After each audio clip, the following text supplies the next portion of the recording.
Alright guys, welcome back to the channel.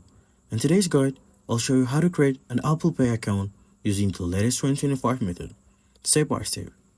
Whether you're new to Apple or just haven't set it up yet, I've got you covered. Let's get right into it. First, make sure you have an iPhone, iPad, or Apple Watch with the latest iOS or watchOS update. Then open the Wallet app. It comes pre-installed on all Apple devices. Tap the plus icon in the top right corner. This is where you'll start adding a card to Apple Pay. Next, choose debit or credit card. You can either scan your physical card using your phone's camera or enter the manual details manually, including the number, expiration date, and security code. Once that's done, your bank or card issuer will verify your information.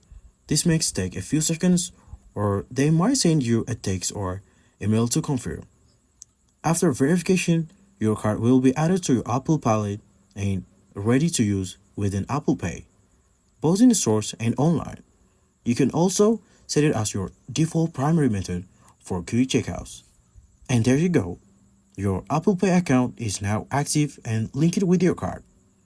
If this helped, hit the like button, drop any questions you have in the comments, and don't forget to subscribe for more easy tech guides like this. See you in the next one.